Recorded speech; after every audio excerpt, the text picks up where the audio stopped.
خواتین و حضرات، یہ مراقبات، خاص طور پر یہ جو مراقبات ثلاثہ ہیں، ذکر کے بعد جو ہم احدیت، معیت اور اقربیت یہ مراقبات کرتے ہیں، یہ بہت قیمتی اور لمحات ہے، یاد رکھ لے۔ ایسے لمحات جو کسی انسان کو نصیب ہوں اس دنیا میں رہتے ہوئے، کہ وہ سوائے اللہ کی ذات کے اس کی کسی نہ کسی صفت کے حوالے سے اس کو اپروچ کرنا۔ مقام احدیت، مراقبہ احدیت، یہ اللہ کے معبود ہونے کے حوالے سے اللہ کی صفت معبود ہونے کو اس طرح ایکٹیولی اس کو فیل کرنا قلب و باطن سے کہ بالکل اللہ کی عبادت کا تصور جم جائے اندر دل پہ۔ یہ مراقبہ اگر کسی کا مستحکم ہو جائے تو اس کی عبادت نہیں رہ، اس سے چھوٹتی عبادت کی، اسے فکر لگ جاتی ہے کہ میں اپنے اللہ کی عبادت کس طرح اس میں سستی کر سکتا ہوں، یہ اس کو ایک فکر لگ جاتی ہے۔ اس مراقبے کی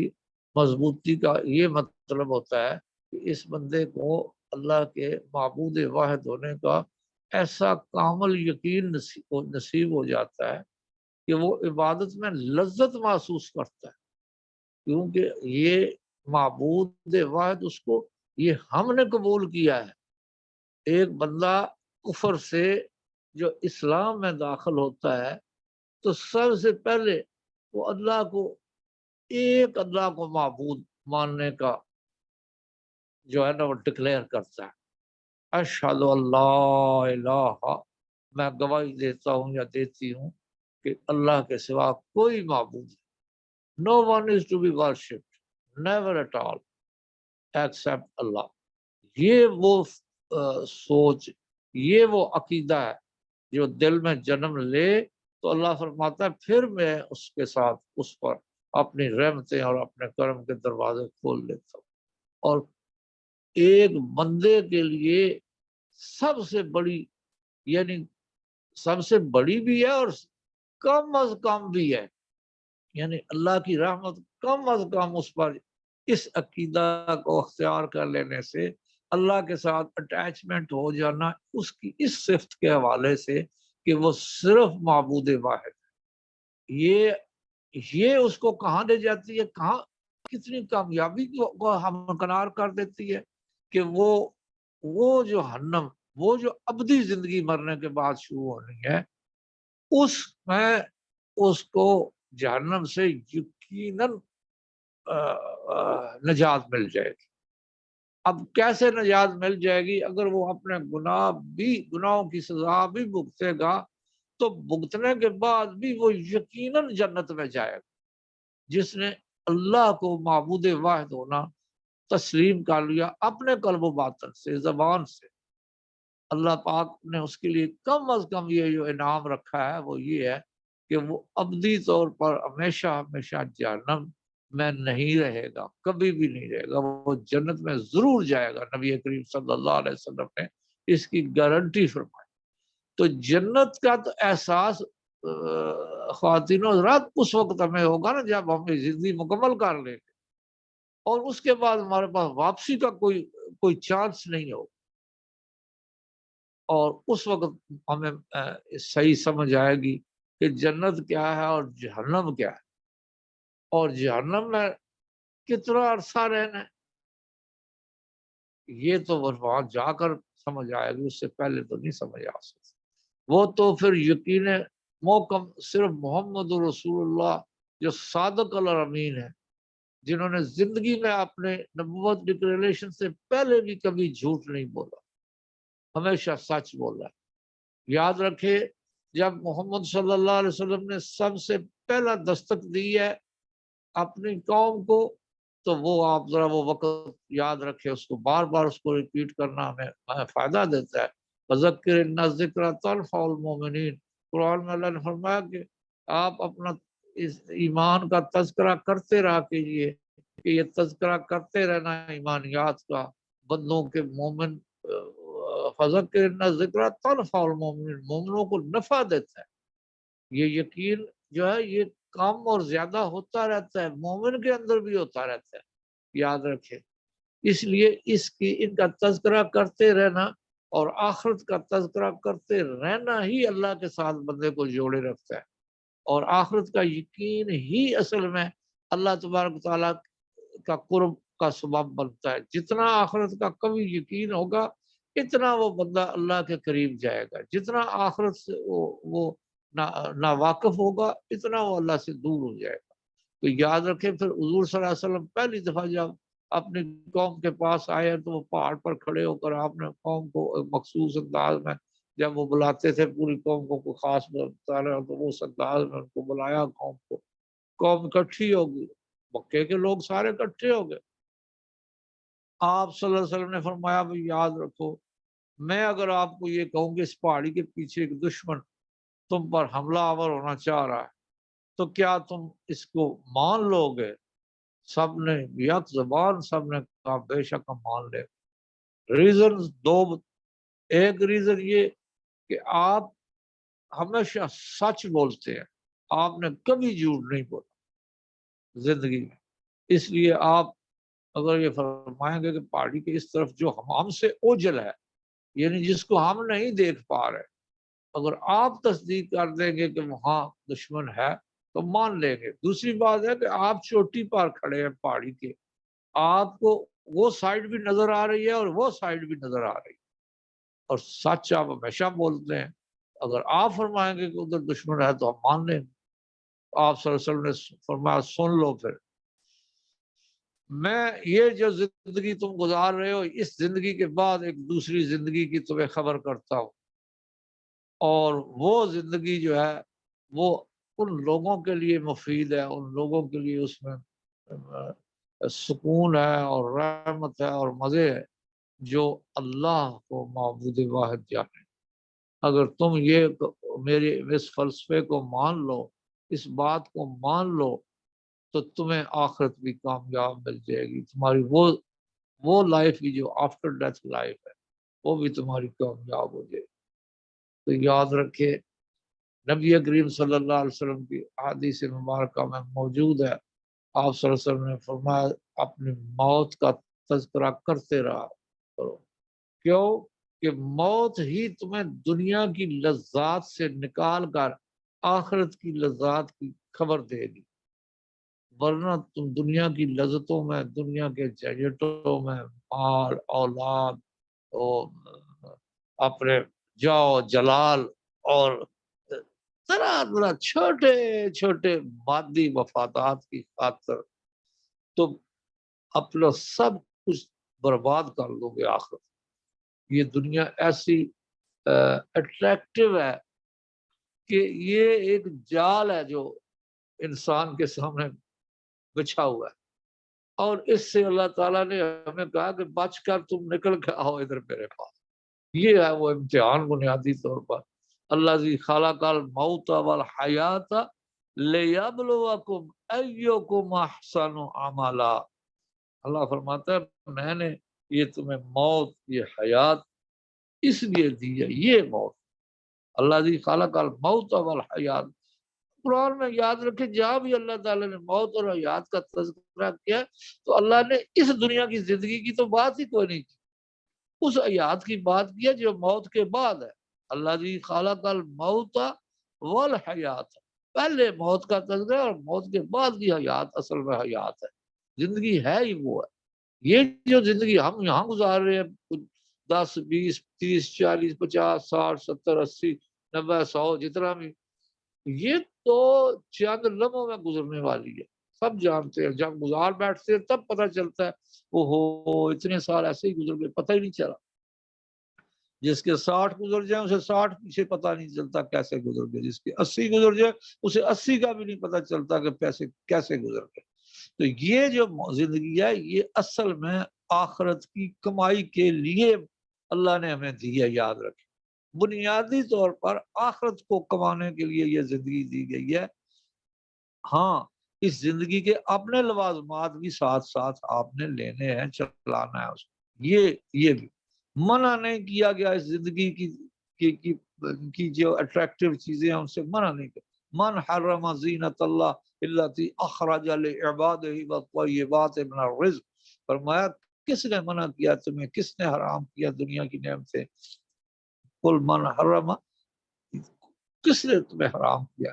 زینت اللہ التی اخرج لعباد، دنیا کی زینتیں جو اللہ نے بندے اپنے بندوں کے لیے ہی پیدا کی۔ اگر یہاں زینتیں ہیں، اگر یہاں آسائشوں کی کوئی چیزیں ہیں تو وہ اللہ نے فرمایا کہ میں نے اپنے بندوں کے لیے پیدا کی ہیں، لیکن اس میں کافر بھی اگر انجوائے کرتا ہے تو کر لے، کوئی بات نہیں، اس زندگی میں اس کو حق حاصل ہے۔ لیکن خالصتا یوم القیامہ، مرنے کے بعد جو ان بلیور ہے، جو اللہ کو معبود واحد نہیں جانتا، اس کے لیے جان لیں کہ اللہ نے ڈکلیئر کیا کہ پھر اس کو میرے سے کوئی مانگنے کا حق نہیں بنتا۔ جب دنیا میں اس نے مجھے مانا نہیں، بلیو نہیں کیا مجھ پہ، تو اب مجھ سے کیا مانگتا ہے؟ مجھ سے کیوں مانگے؟ اس کا حق نہیں بنتا۔ یہ اسی طرح آپ اس مثال کو اس طرح سمجھ لگے کہ میں نے ایک مزدور کو امپلائے کیا کہ آج یہ تم میرا یہ کام کر دو تو میں تمہیں یہ اجرت دوں گا۔ وہ مزدور سارا دن میرے لیے محنت کرتا ہے، کام کرتا ہے، شام کو اس کی اجرت میرے اوپر بنتی ہے، اس کا کلیم بنتا ہے میرے اوپر کہ تم نے مجھے یہ کام دیا تھا، میں نے تمہارا یہ کام کیا، اب لاؤ میری اجرت۔ یہ اس کا حق بنتا۔ میں نے کسی کو کہا ہی کچھ نہیں، میں نے کسی سے کوئی ڈیمانڈ ہی کوئی نہیں کی۔ کوئی بندہ شام کو آ کے کہتا ہے وہ میں تو فلانا کام کرتا رہا ہوں، تمہارے لیے کرتا رہا ہوں، لاؤ مجھے اجرت دو۔ مجھے کوئی اس کو حق نہیں بنتا، اور میرے اوپر کوئی لازم نہیں بنتا کہ میں اس کو وہ اجرت دوں، اس لیے کہ میں اسے کہوں گا کہ میں نے تو تمہیں امپلائی نہیں کیا، میں نے تمہیں کہا ہی کچھ نہیں، میں نے تم سے ڈیمانڈ ہی کچھ نہیں کی، تم کرتے رہو، پتہ نہیں کیا کرتے رہو، تو جس کے لیے کرتے رہو جاؤ جا کر اس سے ڈیمانڈ کرو۔ تو یاد رکھیں جو اللہ کو معبود واحد جانتا نہیں، آخرت میں اس کا کوئی حصہ نہیں ہوگا، اس لیے کہ لینا تو اللہ سے ہے نا۔ مالک یوم الدین، فیصلے کے دن کا مالک صرف اللہ ہے، دا ڈے آف جسٹس کا وہ جج صرف اللہ ہے۔ حساب کتاب کس نے لینا ہے؟ صرف اللہ نے۔ تو جب اللہ نے حساب کتاب لینا ہے تو اللہ کا ماننے والا ہوگا تو اللہ سے کوئی کریڈٹ مانگے گا نا، کوئی محنت اپنی کا صلہ اس سے مانگے گا نا، یا اس کا حق بنے گا۔ جو اس کو مانتا ہی نہیں وہ کسی کا حق کا جو ہے نا وہ اہل نہیں بنتا۔ اس لیے یاد رکھیں یہ مراقبات جو صوفیاء نے کرائے ہیں یہ مغز ہے عبادت کا، یاد رکھیں ساری عبادت کا مغز ہے مراقبہ احدیت۔ مراقبہ احدیت میں چند لمحے آپ اگر اس طرح گزار دیں جو ریکوائرڈ ہیں کہ آپ کا دل اللہ کے سوا کسی طرف متوجہ نہ ہو، ایک ایک لمحہ ثانیہ 70 سال کی عبادت سے افضل ہے۔ حدیث مبارکہ اس میں تصدیق کرتی ہے اس بات۔ ایک حدیث میں 80 سال کی عبادت سے افضل ہے وہ ایک ایک لمحہ۔ یہ مراقبات میدان محشر میں آپ کے نامہ اعمال میں تلیں گے یہ لمحات، اور وہ لمحات اسی طرح تلیں گے جس طرح حدیث شریف میں نبی کریم صلی اللہ علیہ وسلم نے بیان فرمایا کہ میدان محشر میں اللہ پاک کچھ لوگوں کے حساب کتاب کا پوچھیں گا، جو حساب پیش ہوگا، اللہ تعالیٰ یہ کرام کاتبین سے پوچھیں گے اس کے کہ تم نے اس کا سارا حساب کتاب جوڑ لیا،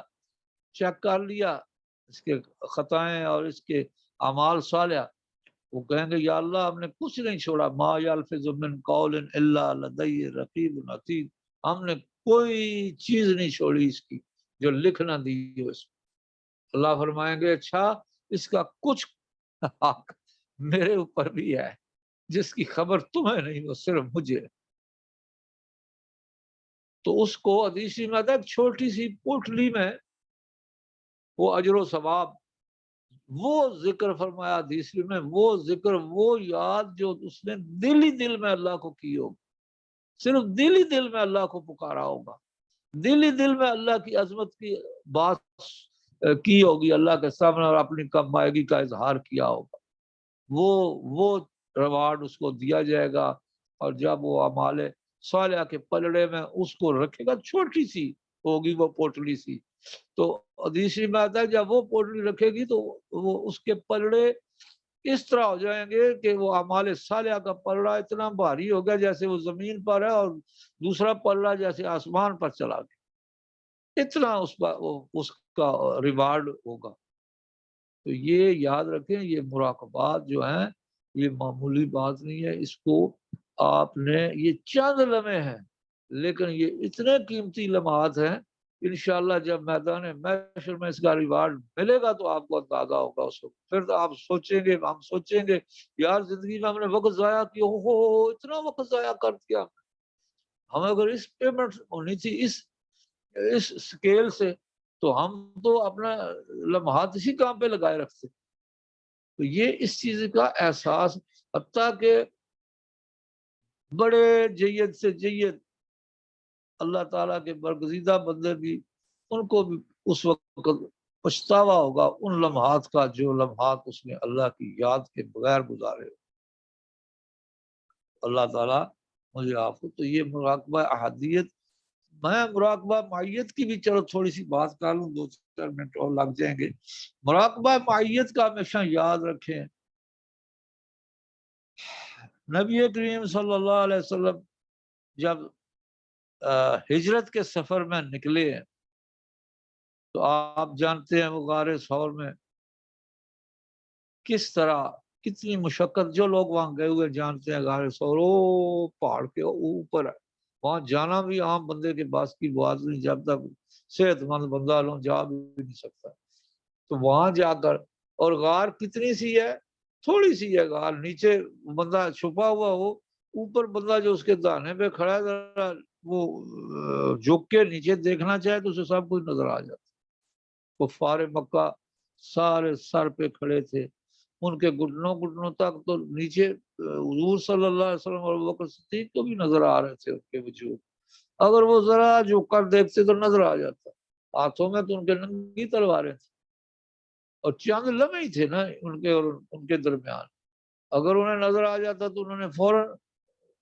کو زندہ چھوڑنا تھا ابوبکر صدیق رضی اللہ تعالیٰ کو یا حضور صلی اللہ علیہ وسلم کو، یا وہ اس نیت کے کیسے گئے تھے وہاں۔ تو بات یہ ہے کہ اب اس کیفیت میں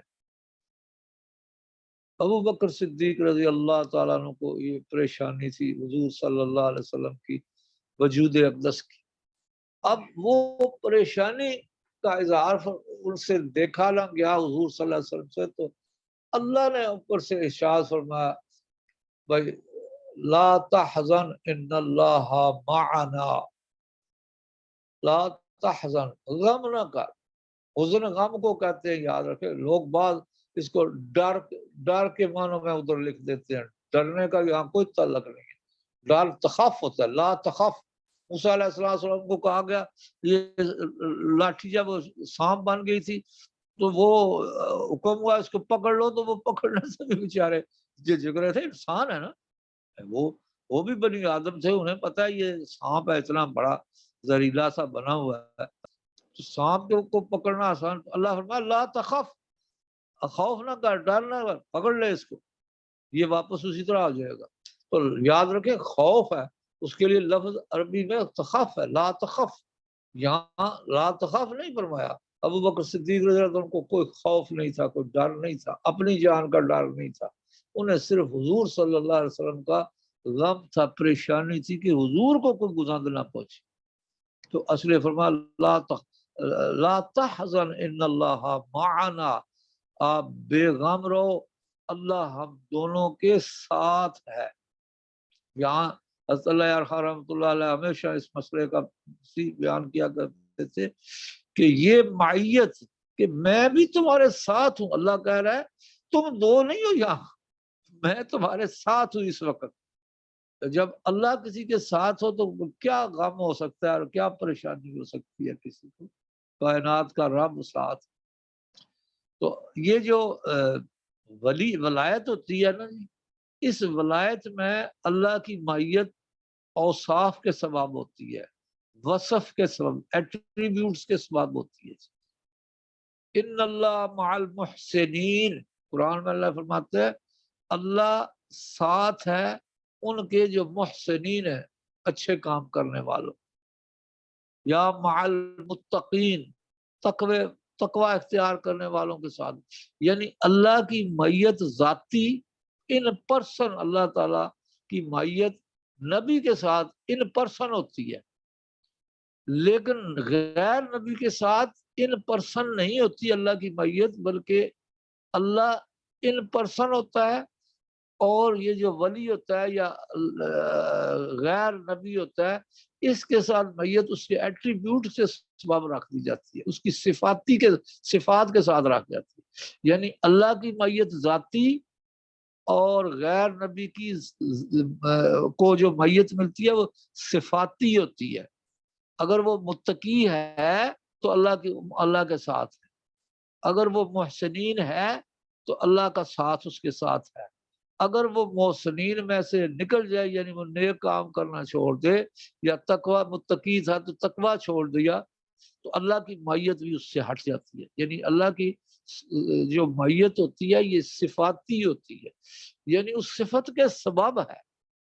لیکن نبی کے ساتھ ذات کے سبب ہوتی ہے۔ جہاں آپ اللہ تعالیٰ کی معیت کا قرآن میں دیکھیں گے نبی کے ساتھ، تو نبی کی ذات اور اللہ کی ذات یہ ان کا آپس میں ریلیشن ہوتا ہے، لیکن جو غیر نبی ہے اس کے ساتھ اللہ کی ذات اور اس غیر نبی کی صفات یہ جوڑ بناتی ہیں آپس میں، یعنی اللہ کی معیت ذاتی اور غیر نبی کی معیت صفاتی ہوتی ہے۔ یہ واحد قرآن پاک میں ثبوت ہے اس بات کا کہ لا تحزن، نہ غم کر، ان اللہ یعنی یہاں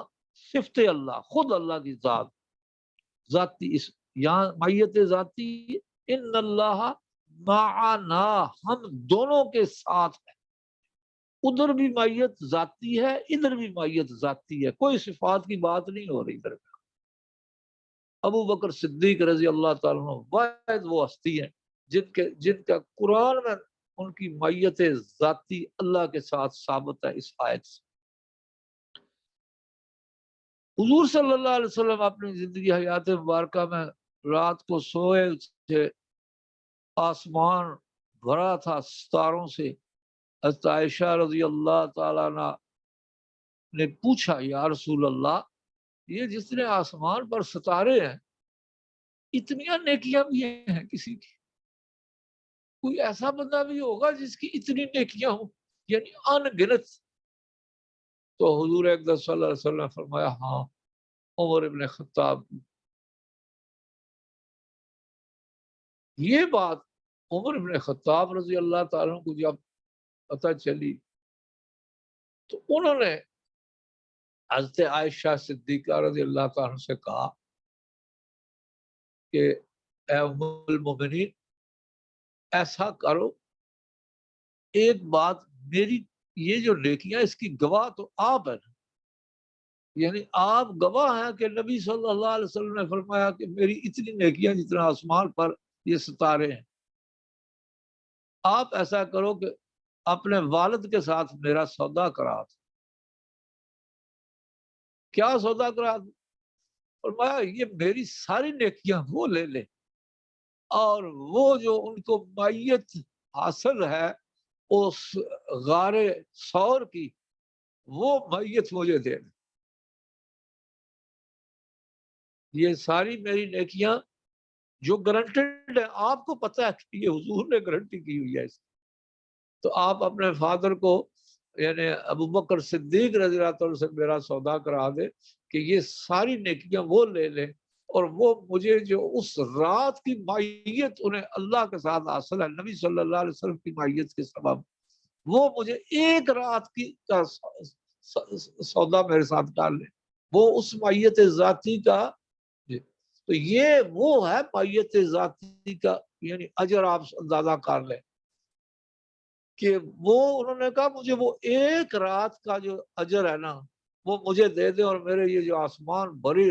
ستاروں کی طرح چمکتا ہوا آسمان، اس کی یہ اتنی بڑی نیکیاں میری وہ لے لیں اور مجھے وہ معیت والی ایک رات کا اجر مجھے دے دے، بس تو میں کامیاب ہوں۔ اس سے یہ ثابت بھی ہوتا ہے کہ یہ جو معیت کا لمحے ہیں یہ ان باقی سارے اعمال کی نیکیوں سے کہیں زیادہ قیمتی کہ میں آپ کو وہ باتیں بتا رہا ہوں جو آپ نے یقیناً سنی ہوں گی یہ باتیں، لیکن کسی نے آپ کو اس طرح تجزیہ کر کے نہیں بتایا ہوگا کہ اس میت کا کتنا اجر ہے۔ تو یہ جو مراقبات ہیں احادیت کا، معیت کا، اقربیت کا، یہ چند لمحے اتنے زیادہ قابل اجر ہیں اگر ان کو واقعی ان کو پروڈکٹیو ہم کر لیں، واقعی اس کو ہم ایکٹیو وہ وقت گزار دیں، تو یہ چند لمحے جو ہے نا آپ کی زندگی کو کمال مطلب اوج ثریا تک پہنچانے کے لیے یہی کافی۔ اسی لیے یاد رکھیں یہ تصوف ہے، یہ منازل سلوک، یہ سوائے شیخ کی قرب کے یہ مل نہیں سکتے۔ یاد رکھیں خود ساری زندگی نیکیاں کرتا رہے، ریوارڈ ملے گا، اجر ملے گا، لیکن یہ منازل سلوک کا جو اجر و ثواب ہے، منازل سلوک ملیں گے ہی، مل ہی نہیں سکتے تو اجر و ثواب کیا ملے گا؟ احدیت، معیت، اقربیت یہ وہ منازل سلوک ہیں بنیادی طور پر جن کی قدر و قیمت کا اندازہ ہم یہاں بیٹھ کر ہی نہیں سکتے، یہ وہاں جا کر پتہ چلے گا۔ آپ کو شاید وہ ایک واقعہ کبھی کبھی سنایا کرتا ہے، حضور حضرت اللہ خان رحمۃ اللہ علیہ جب یاد ساتھی تو ذکر پہ آتا، اگر کسی کو مشاہدات ہوتا تھے تو ایک بندے سے اس کی بات کرواتے تھے برزخ میں، تو وہ اس سے پتہ کرو بھائی تم یہ کام کیسے، تو وہ کہا ساری زندگی میں محنت کی اور مجھے اہلیت حاصل ہوئی اور میں پھر اس کو بچانے کے لیے جنگل میں آ گیا، یہاں بکریاں رکھی ان کا دودھ شودھ پیتا تھا اور کوئی شاید دنیا سے ڈیل ہی نہیں کی، اور یہاں مجھے موت آ گئی اور میں بڑی کامیابی سمجھ کے آ گیا کہ مجھے اہلیت نصیب ہو گئی تھی، اور کوئی اور اس میں کوئی شک نہیں کہ مجھے وہ دولت میں نے محفوظ کر لی، یعنی میں نے دنیا چھوڑ دی کہ یہ میری دولت میرے ہاتھ سے زائل نہ ہو جائے۔ تو آپ لوگوں کو تو الحمدللہ وہ مراقبات ثلاثہ کے بعد یہ سیر کعبہ اور طواف کعبہ اور دربار رسالت صلی اللہ علیہ وسلم، یہ منازل ہے جو یہ تو صوفیاء خواہش کرتے دنیا سے چلے گئے، کسی نے نہیں کرائے۔ آج کے دور میں کوئی شیخ، کوئی پیر جانتا تک نہیں ہے یہ بات کہ مشائخ کس لیے ہوتا ہے۔ مشائخ کوئی سبق دینے کے لیے نہیں ہوتا، یہ پڑھ لو، یہ پڑھ لو، یہ پڑھ لو۔ یہ جو مسنون اسباق ہے یہ تو کتابوں میں بے شمار لکھے ہوئے، حضور سے مروی ہے۔ جب حضور نے فرمایا یہ پڑھو تو اس کا یہ اجر ملے گا، یہ پڑھو تو یہ اجر ملے گا، تو ایک پیر صاحب کے درمیان میں کہنے کا کیا فرق پڑتا ہے؟ وہ نہ کہے تو کیا ہے، حضور کا فرمانا کافی نہیں؟ تو یاد رکھیں یہ مسنون دعائیں پڑھنا، یہ اس کے لیے، یا مسنون دعائیں سیکھنا یا مسنون اذکار سیکھنا، اس کے لیے شیخ کے پاس نہیں جایا جاتا، پیر اس لیے نہیں ہوتا۔ اب تو لوگ اس کے لیے بھی کوئی نہیں جاتے، لوگ تو پیر کے پاس جاتے ہیں میں بیمار ہو گا تو میں ٹھیک ہو جاؤں، میرا مقدمہ ہے تو وہ جیت جائے، میرا وہ کام ہے دنیا کا وہ ہو جائے، وہ ہو جائے، وہ ہو جائے، میری دولت بڑھ جائے، میرا کاروبار بڑھ جائے، میرے بچے بہت زیادہ ہو جائیں گے، میرے لڑکا ہو جائے، لڑکی نہ ہو۔ یہ اس کے لیے لوگ پیروں کے پاس جاتے ہیں آج کل، اس کے لیے لوگ درباروں کے تکے کھا رہے ہوتے ہیں۔ اتنی مطلب جہالت ہو گئی آپ ہماری، کسی کو یہ خبر ہی نہیں کہ لوگ شیخ کے پاس کیوں جاتے ہیں، شیخ ہونا کس لیے چاہیے، تصوف چیز کیا ہے، اس سے ناواقف ہے لوگ۔ بڑی بڑی گدیوں پہ جا کر دیکھ لو، یہی ملے گا جو میں نے بتایا، جانتے تک نہیں مراقبات کیا چیز ہے، لطائف نہیں جانتے، مراقبات کیا جانیں گے؟ لطائف روشن ہوں گے، انرجی آئے گی، روح میں طاقت آئے گی تو منازل سلوک کوئی کرائے گا۔ بہرحال یہ تو اپنی جگہ، لیکن آپ کو یہ بتانا چاہتا ہوں کہ یہ جو آپ کو منازل سلوک ابھی بھی اتنے چیپ ریٹ پر آپ کو کرا دیے گئے، یہ بہت بڑی چیز ہے، بہت بڑی چیز۔ تصوف کی دنیا میں، تاریخ میں کبھی اس طرح کے کمالات یہ چند دنوں میں اور اس طرح آن لائن بیٹھ کر کبھی کسی نے تصوف سکھائی نہیں ہے، کبھی نہیں، یہ تاریخ میں موجود ہی نہیں ہے، یہ اس کی کوئی مثال ڈھونڈ نہیں کوئی سکتا۔ اور روحانی بیت تک مطلب لے جانا یہ سلسلہ بہت بڑا کمال ہے۔ اللہ تعالیٰ سے ہمیشہ دعا کیا کریں، اللہ کا شکر ادا کیا کریں کہ یا اللہ ہمیں یہ دولت تو نے عطا فرمائی ہے، میں بھی اللہ کا شکر اسی طرح ادا کرتا ہوں کہ اللہ یہ چلو آج کی دنیا میں آپ جیسے مجھے رفیق اور رفاقت کے لیے مل گئے ہیں، جو مل کر ہم اللہ کا ذکر تو کر لیتے، تو یہ میرے لیے بھی آپ قیمتی ہیں کہ آپ میرے ساتھ مل کر بیٹھ کر اللہ کا ذکر کرتے ہیں۔ میدان محشر میں اتنے لوگ مل کر اللہ کا ذکر کرنے کے سبب اللہ کے سامنے کھڑے تو ہو سکیں گے،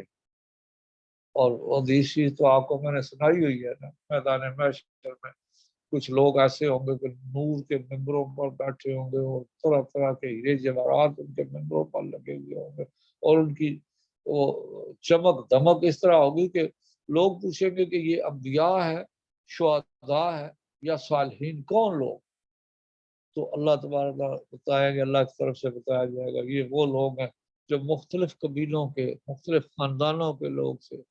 اور صرف اللہ کے ذکر کے سبب جمع ہوتے تھے، صرف اللہ کی ذکر ان کا قدر مشترک تھا، صرف اللہ کے ذکر کے لیے یہ اکٹھے ہوتے تھے۔ تو یہ چیزیں حضور صلی اللہ علیہ وسلم نے اپنی حدیث مبارکہ میں، فضائل ذکر میں یہ حدیثیں لکھی ہیں، سب موجود ہیں۔ اللہ تعالیٰ ہمیں وہ واقعی وہ نعمت میں نصیب فرمائے۔ وما علینا الا البلاغ۔ اللہ